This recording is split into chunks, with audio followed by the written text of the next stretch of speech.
Il y a une raison pour laquelle ta vie n'a jamais été normale. Une raison pour laquelle tu t'es toujours senti regardé. Pourquoi les gens ont froid sans avertissement? Pourquoi les portes se ferment alors que vous êtes sur le point de les franchir? Tu n'étais pas maudit. Tu as été choisi. L'obscurité vous a vu bien avant que vous vous voyiez vous-même. Et à partir du moment où vous avez pris votre premier souffle, il a commencé à trembler. Tu pensais que tu étais attaqué parce que tu étais faible? Non. Tu as été attaqué parce que tu portes quelque chose d'éternel, quelque chose qui menace toutes les forces obscures opérant autour de vous. Vous ne vous intégrez pas, non pas parce que vous êtes perdu, mais parce que vous n'appartenez pas à ce monde. Ce n'est pas juste une vidéo. Ceci est un rappel de qui tu es, de ce que tu portes et pourquoi les démons. Courez quand ils vous voisinent. Dès le début, tu étais différent. Pas d'une manière qui avait du sens pour quelqu'un d'autre, pas même pour vous. Tu n'as pas pleuré de la même façon. Tu n'as pas joué de la même façon. Alors que d'autres se font des nids dans le monde qui les entourait, vous sembliez vous tenir légèrement à l'écart, comme si vous regardiez tout se dérouler de l'extérieur. Les gens l'ont remarqué, mais ils ne pouvaient tout pas l'expliquer. Certains l'admiraient. La plupart étaient mal à l'aise avec ça. Et toi, tu t'es juste senti displaced, déplacé, comme si votre âme était tombée dans la mauvaise chronologie, les mauvaises personnes, la mauvaise planète. Mais ce n'est pas une erreur, c'est un signe. Tu n'as pas été créé pour t'intégrer. Tu étais marqué. Il y a un poids que tu portes que tu n'as pas demandé, un savoir que tu ne pouvais pas décrire. Même enfant, il y avait une guerre silencieuse dans votre esprit, le sentiment que quelque chose d'invisible essayait de vous atteindre ou de vous arrêter. Les cauchemars sont arrivés tôt. Les trahisons sont arrivées de vite. Vous avez été mal compris, mal géré, même moqué. Les professeurs ne savaient jamais pas quoi faire de toi. Les amis ne pouvaient pas tout à fait se connecter. Les membres de votre famille ont peut-être essayé de faire taire votre voix, vos questions, votre esprit. Mais même alors, il y avait quelque chose en toi qui refusait de mourir. Une flamme qui vacillait mais ne s'éteignait jamais. Vous voyez, les gens pensent souvent qu'être choisi est glorieux, mais la vérité est que cela commence souvent dans l'ombre. Cela commence par la solitude, le rejet, la confusion et la douleur. Non pas parce que vous êtes maudit, mais parce que vous êtes une menace. Vous ne le savez pas encore, mais tout ce que vous avez souffert jusqu'à présent n'était pas aléatoire. C'était un signe que vous portez quelque chose du ciel que ce monde et les forces qui s'y trouvent ne peuvent pas contrôler. Tu n'es pas ordinaire, tu ne l'as jamais été, et le monde autour de vous le sait. C'est pourquoi ils vous traitent comme un problème. C'est pourquoi ils ont peur de ce qu'ils ne comprennent pas. Mais bientôt, vous le comprendrez. Et quand tu le feras, rien ne sera plus jamais pareil. Vous êtes-vous déjà demandé pourquoi le chaos semble vous suivre? Pourquoi la paix semble temporaire?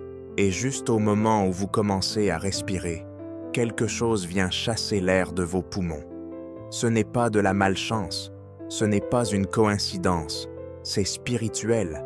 Lorsque vous êtes choisi, vous devenez une cible bien avant d'en prendre conscience. Vous portez une lumière qui ne peut pas être cachée même lorsque vous essayez. Et cette lumière, qu'elle soit faible ou flamboyante, perturbe l'atmosphère. Il irrite ce qui se cache dans l'obscurité. Les gens autour de vous ne le voient peut-être pas, mais les esprits le voient. Au moment où votre âme a été marquée pour un but, les vents ont commencé à remuer.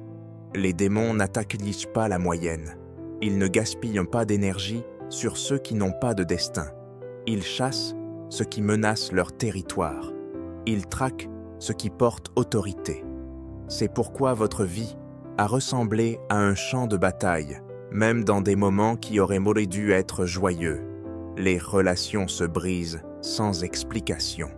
Les opportunités disparaissent juste avant votre percée. Vous traversez des cycles rejet, trahison, isolement, et vous vous demandez « qu'est-ce qui ne va pas chez moi? Mais la vérité est que la tempête n'est pas la preuve que vous êtes faible. C'est la preuve que tu es puissant. L'ennemi n'attaque pas ce qui ne lui fait pas peur. Et que vous le croyiez encore ou non, vous portez quelque chose qui terrifie l'enfer. Cette tempête était l'écho de votre ADN spirituel.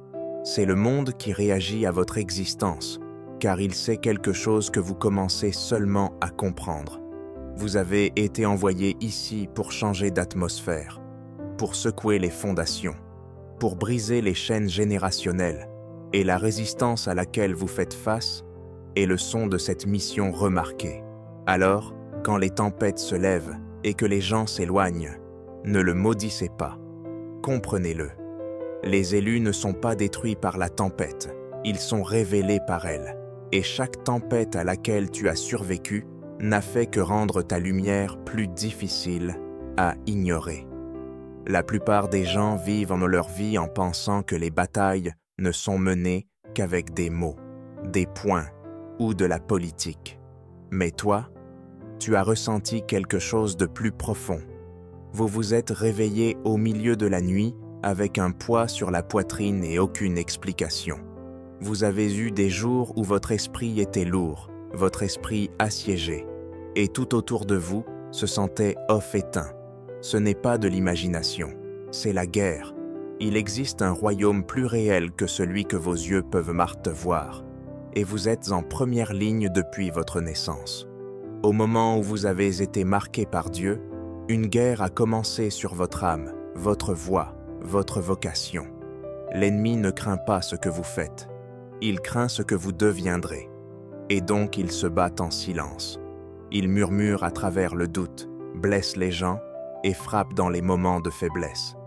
Cette profonde dépression que tu ne pouvais pas expliquer, cette vague soudaine de peur quand rien n'allait, ce n'était pas aléatoire, c'était ciblé.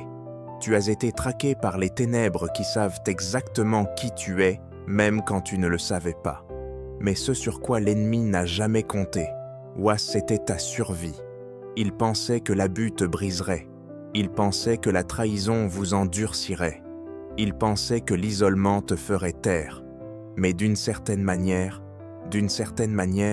tu es toujours là, et pas seulement respirer, mais s'éveiller, parce que dans cette guerre invisible, tu as appris.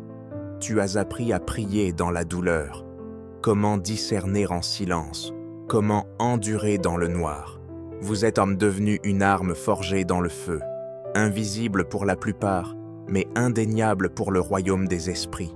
Et maintenant, la guerre est en train de changer. Tu n'es plus seulement une cible, tu deviens une menace. Chaque nuit blanche, chaque bataille intérieure, chaque larme que tu as pleurée a été un entraînement. La guerre invisible n'a jamais été destinée à vous détruire. C'était censé réveiller le guerrier en vous. Il y a quelque chose qu'ils ne vous diront pas, quelque chose que la plupart des gens ne réalisent même pas. L'obscurité ne vous attaque pas parce que vous êtes brisé. Il vous attaque parce que vous portez l'autorité. Pas de puissance artificielle, pas l'ego, véritable autorité spirituelle. Le genre qui change les atmosphères sans dire un mot. Le genre qui fait taire le chaos juste en entrant dans la pièce. Le genre qui force les démons à fuir, non pas à cause de qui vous êtes, mais à cause de ce que vous portez. Et voici la partie que personne ne vous enseigne. Avant même que vous ne connaissiez votre propre pouvoir, l'enfer le fait déjà. C'est pourquoi vous avez vu des gens devenir froids sans raison. C'est pourquoi certains environnements vous étouffent. C'est pourquoi lorsque vous entrez dans des endroits, quelque chose change. Ce n'est pas de la paranoïa. C'est une reconnaissance spirituelle. Vous ne réagissez pas à eux, ils réagissent à vous. L'obscurité en eux répond à la lumière en vous. Et cette lumière ne vient pas de votre personnalité, de votre éducation ou de votre ambition. Cela vient de votre identité, le seul paradis placé sur vous avant la naissance. L'autorité n'est pas bruyante, il ne crie pas pour attirer l'attention, il marche en silence et exige le respect. Et c'est ce que vous portez. Mais l'autorité est souvent réveillée par la douleur. Vous ne le recevez pas par des applaudissements. Vous le recevez en survivant à des batailles que personne d'autre n'a vues. Les fois où tu as failli abandonner, les moments où tu pleurais seul, les blessures que tu cachais. Ce n'était pas des défaites, c'était dans des initiations. L'ennemi a tout jeté sur vous parce qu'il savait qu'une fois que vous réaliseriez qui vous êtes, il perdrait son emprise. Et maintenant, tu te rapproches. Le voile s'amincit. Tes yeux s'ouvrent, et au moment où vous comprendrez vraiment ce qu'il y a en vous, l'obscurité ne vous mettra plus au défi. Il se soumettra. Vous n'avez pas seulement traversé des moments difficiles, vous avez traversé le feu.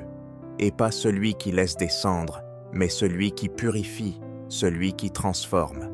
Vous vous êtes demandé pourquoi tant de choses devaient se briser avant que quoi que ce soit puisse se construire. Pourquoi tant de personnes sont-elles parties? Pourquoi avez-vous l'impression que Dieu était silencieux quand vous aviez le plus besoin de lui? La réponse n'est pas la punition, c'est du raffinement. Vous n'êtes pas détruit, vous êtes façonné. Les élus ne suivent pas le chemin facile. Ils marchent sur le chemin qui brûle tout ce qui ne correspond pas à leur vocation. C'est pourquoi certaines personnes ne pouvaient pas rester dans ta vie. C'est pourquoi vous avez été dépouillé des choses dont vous pensiez avoir besoin, non pas parce que vous avez été oublié, mais parce que vous étiez préparé. Le ciel n'envoie pas de guerriers au combat habillés en victimes. Donc, avant l'appel, vient l'écrasement. Avant l'onction, vient l'isolement. Avant l'influence, vient le feu. Et tu l'as enduré. Tu n'as pas seulement survécu, tu as grandi dedans. Vous avez commencé à prier différemment. Tu as commencé à voir différemment. Vous avez commencé à entendre ce que les autres ne pouvaient pas entendre, à ressentir ce que les autres ne pouvaient pas ressentir. C'est ce que fait le feu. Il réveille l'Éternel en vous. Et plus vous restiez longtemps dans le feu, plus ce qui n'était pas vraiment vous commençait à tomber. Votre ego, vos peurs, votre dépendance à l'égard des autres tous raffinés. Ce qui reste maintenant est quelque chose d'inébranlable, quelque chose de rare, quelque chose de dangereux pour le royaume des ténèbres. Alors ne méprisez pas le processus. La douleur était nécessaire. Le feu était divin. Vous n'avez pas été enterré. Vous avez été planté. Et maintenant, ce qui était caché va commencer à s'élever. Plus fort, plus clair, prêt. Il arrive un moment où vous arrêtez de fuir ce que vous êtes et commencez à l'embrasser pleinement. Les doutes, les peurs, les batailles, ils ne vous définissent plus. Au lieu de cela, ils deviennent le carburant de votre ascension. Vous commencez à comprendre que votre pouvoir spirituel n'est pas quelque chose que vous gagnez par la force ou prouvez par la lutte. C'est quelque chose que vous débloquez en reconnaissant votre véritable identité.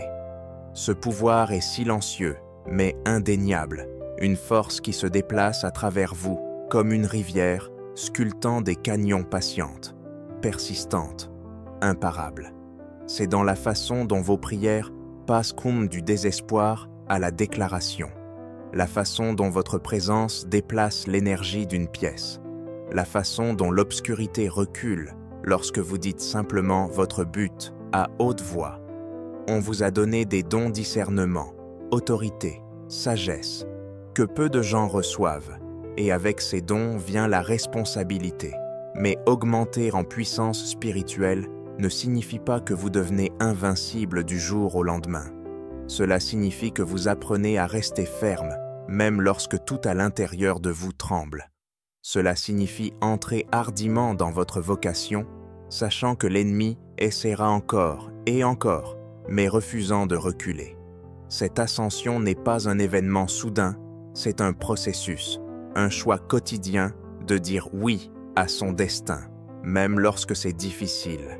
Et lorsque vous vous élevez, quelque chose d'incroyable se produit. L'atmosphère spirituelle autour de vous commence à changer. Les gens le sentent, les esprits le sentent. L'air même semble chargé de la présence de quelque chose de plus grand que la peur ou le doute.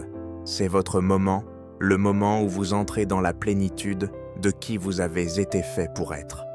Les démons courent non pas parce que vous les cherchez, mais parce que votre lumière est de maintenant trop puissante pour être ignorée. Après tout ce que vous avez enduré, vous ne marchez plus timidement dans la vie. Vous marchez avec le feu. Ce feu n'est pas seulement une lueur d'espoir ou un moment de courage qui passe. C'est une flamme déchaînée et imparable qui brûle au plus profond de votre âme. C'est l'aboutissement de chaque bataille à laquelle vous avez survécu, de chaque nuit sombre que vous avez endurée, de chaque moment où vous avez choisi de vous relever au lieu d'abandonner. Marcher avec le feu signifie porter une lumière si féroce qu'elle enflamme tout autour de vous. Cela signifie devenir un phare dans un monde souvent consumé par l'obscurité et la confusion. Vous n'avez plus à courir après la victoire ou à chercher la validation car votre présence seule change l'atmosphère. Les démons n'attendent pas que vous agissiez, ils courent dès qu'ils sentent votre autorité, votre pouvoir, votre foi inébranlable. Ce feu que vous portez n'est pas de votre propre fabrication. C'est un don divin, une onction qui a été raffinée par la douleur et la lutte. Il a été testé dans les feux de l'épreuve et est apparu incassable. Et avec ce feu vient une responsabilité que peu comprennent. Vous ne marchez pas seulement pour vous-même, vous marchez comme un guide pour ceux qui sont encore perdus dans l'ombre. Votre voyage devient une carte, votre histoire, une source de force pour les autres qui se sentent brisés, oubliés ou effrayés. Le feu en vous inspire du courage là où il y avait de la peur, de l'espoir, là où il y avait du désespoir et de la foi, là où il y avait du doute. Mais marcher avec le feu signifie aussi comprendre que la bataille n'est jamais vraiment terminée. Il y aura encore des moments où l'ennemi essaiera de vous secouer, où l'obscurité essaiera de se faufiler. Mais maintenant, vous affrontez ces moments non pas en tant que victime, mais en tant que guerrier, doté d'un pouvoir spirituel forgé dans le creuset de l'expérience. Vos pas sont intentionnels, votre voix confiante et votre cœur ferme. Vous êtes devenu l'incarnation d'une promesse, que peu importe la violence de la tempête, la lumière à l'intérieur brûlera toujours plus fort. Les démons courent quand ils vous voient, parce qu'ils reconnaissent que vous n'êtes pas simplement une autre âme errant dans le noir. Tu es le feu qu'ils ne peuvent consumer, la lumière qu'ils ne peuvent éteindre et l'autorité qu'ils ne peuvent vaincre. Alors, marchez hardiment, portez fièrement votre feu et n'oubliez jamais que votre voyage témoigne de la puissance des élus. L'obscurité peut résister, mais elle ne peut jamais gagner.